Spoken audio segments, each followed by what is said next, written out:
ये कई लोग बोलते हैं कि तुम्हारे भाग्य में दुख लिखा हुआ है और जो विधि का विधान है वो होकर रहेगा और जो दुख भोगने हैं वो तो भोगने ही पड़ेंगे। तो क्या हम अपने भाग्य को बदल सकते हैं कर्म की शक्ति से? तुम्हारे सामर्थ्य से बाहर की घटनाएं हो सकती हैं कि जगत में क्या घट रहा है, हो सकता है कि उन पर तुम्हारा कोई नियंत्रण ना हो, पर उस घटना के प्रति तुम्हारा रुख क्या है, इस पर तुम्हारा पूरा पूरा नियंत्रण होना चाहिए ना। घटनाएं तुम्हें दुख नहीं देती, घटनाएं के प्रति अपनी असक्तता दुख देती है। घटनाएं घटी और तुम पर छा गई, ये दुख है। घटनाएं घटी और तुम्हारे पास उस घटना के प्रति कोई समुचित उत्तर नहीं था, ये दुख है। घटनाएं तुम्हें दुख नहीं देती, तुम्हारी दुर्बलता तुम्हें दुख देती है। और मैं किस दुर्बलता की बात कर रहा हूं? मैं ये वाली दुर्बलता की नहीं बात कर रहा हूं कि तुम्हारे जेब में कितना पैसा है, तुम्हारे बाजू में कितना दम है। मैं इस वाली दुर्बलता की नहीं बात कर रहा हूं। तुम्हारा अज्ञान ही तुम्हारी दुर्बलता है, बोध ही आत्मबल है। जो समझता नहीं वो कमजोर है, जो समझता नहीं उसी को बाहरी घटनाएं बहा ले जाती हैं, बस में कर लेती हैं, गुलाम बना लेती हैं। घटनाएं कैसी भी घट रही हो और उस घटना के प्रति तुम्हारे पास समुचित उत्तर देना जानते हो तो दुख काहे का?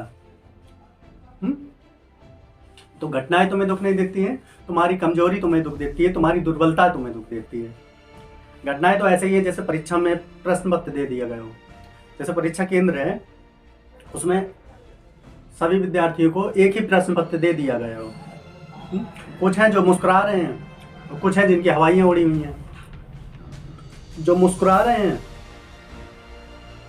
वो चुनौतियों का सम्यक जवाब देना जानते हैं तो वो मुस्कुरा रहे हैं, और जिनको जीवन के सवाल ही नहीं समझ में आ रहे हैं तो वो रो रहे हैं। तो अब बताओ दुख कहाँ है, बाहरी घटना में या प्रश्न पत्र में, या तुम्हारे भीतर है? तुम्हारे भीतर है। पर हमें बड़ा अच्छा लगता है किसी और को अपने दुख का कारण बताने में, हमें बड़ा अच्छा लगता है। हम घोषित ये करना चाहते हैं कि हम तो बेचारे हैं, हम तो शोषित हैं, हम तो गरीब हैं। कोई और है जिसने हम पर अन्याय और अत्याचार कर रखा है। किसी कोई और है हमारे दुख का कारण। अरे हमारे दुख का कारण कोई और नहीं है, हम स्वयं हैं अपने दुख का कारण। दुनिया में कोई ऐसा आदमी नहीं है जिसे किसी और ने दुख दे रखा हो। मैं फिर से बता रहा हूं, मैं तुम्हें दुख मिलता है तुम्हारे अंधकार, अंधेरे, अहंकार और अज्ञान से।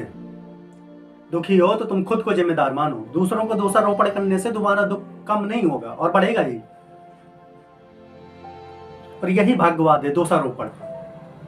पर हम बड़े चतुर खिलाड़ी हैं ना, तो जब हमें दुख आया होता है तो हमें किसी दूसरे पर हमें इल्जाम लगाना होता है। तो जब कोई नहीं मिलता इल्जाम लगाने के लिए तो हम कह देते हैं कि ये तो ईश्वर ने दिया है। यही भाग्यवाद है। आमतौर पर हम ये कह रहे हैं कि इसने दुख दिया, उसने दुख दिया। और कभी कभार ऐसा होता है कि दुख आया होता है तो हमें कोई नहीं मिलता इल्जाम लगाने को, तो हम बोल देते ये मेरे भाग्य में लिखा था, मेरे किस्मत में लिखा था और ईश्वर जिम्मेदार है। ले दुनिया तो दुनिया रही, हम ऊपर वाले को भी नहीं छोड़ते हैं। ये ऊपर वाले ने हमें दुख दिया, ऊपर से आया हुआ। अरे ना ऊपर से आया है ना नीचे से आया, दुख तुम्हारे भीतर है। तुम्हारी मन की उलझी हुई हालत का नाम है दुख, तुम्हारे अहंकार की अकड़ी हुई हालत का नाम है दुख। तुम जितना ज्यादा दूसरों को जिम्मेदार ठहराओगे तुम्हारा दुख उतना ही ज्यादा सघन होता जाएगा। और दुख आवश्यक नहीं है भाई। दुख ऐसा ये समझ लो जैसे एक चुनाव हो, तुम्हारा विकल्प है। दुख को तुम चुनते हो। तुम अज्ञान को चुन करके, तुम झूठे अहंकार को चुन करके तुम चुनते हो दुख को। अनिवार्यता नहीं है। दुख तुमने चाहा है तभी तुम्हें दुख मिला है। फिर इसमें बड़ी राहत की बात है कि जब तुमने चाहा है तो तुम्हें दुख मिला है। तो इससे यह पता चलता है कि जब तुम नहीं चाहोगे तो फिर दुखी नहीं रहोगे। जब तुम नहीं चाहोगे तो दुखी नहीं रहोगे, और जब दुखी नहीं रहोगे तो फिर क्या आ जाएगा? सुख, बुद्धू। दुख कोई चुनता है क्या? सब सुखी चुनते हैं। यही अज्ञान है। अंदर की वर्णमाला में सा को दा की तरह लिखा जाता है। तुम लिखते हो सुख और मिल जाता है दुख। पर तुम्हें बड़ा ताज्जुब होता होगा कि भाई सोच रहे हैं कि दुख चुनते होंगे तो तभी दुख मिलता है। अरे हम तो सुख चुनते हैं, और यही अज्ञान है कि ना जानना। तुमने दुख चुना नहीं कि तुम्हें सुख जरूर मिलेगा, सा बराबर दा।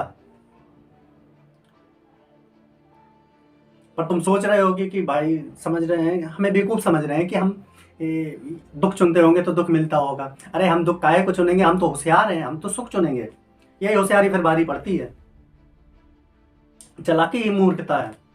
सब अपनी अपनी नजर में होशियार है, सब अपनी अपनी नजर में चालाक हैं। और सब दुखी हैं और सबने सुख चुन रखा है। बोध का मतलब होता है ये जानना कि सुख और दुख अनिवार्यतः साथ साथ चलते हैं। तुमने एक को चुना नहीं कि तुमने दोनों को चुन लिया। तुमने सुख चुना कि तुम्हें दुख मिल गया। और तुम ध्यान देना कि जो सुख नहीं चुनता है तो उसको दुख नहीं मिलता है। उसको दुख कभी नहीं मिल सकता जो जिसने सुख नहीं चुना है। तो सही चुनाव का मतलब होता है कि उस सिक्के को ही न चुनना जिसमें एक तरफ लिखा है सुख और दूसरी तरफ लिखा है दुख। वो सिक्का ही खोटा है। और सुख दुख के जो पार है उसको चुनो, तो फिर दुख के भी पार निकल जाओगे। सुख माने जो मैंने चाहा और दुख माने जो मैंने नहीं चाहा। तो इन दोनों के केंद्र में क्या है? मेरी आशा अनुसार जो हुआ उसको हम कह देते हैं सुख। मेरी आशा के विपरीत जो हुआ उसको हम कह देते हैं दुख। और सुख और दुख दोनों मैं को प्रबल करते हैं। मैं को चाहे ऐसे प्रबल करो चाहे वैसे प्रबल करो, तुम्हारे लिए हित का नहीं है। तुम्हारा चुनाव है हित है, मैं का फैलाओ नहीं।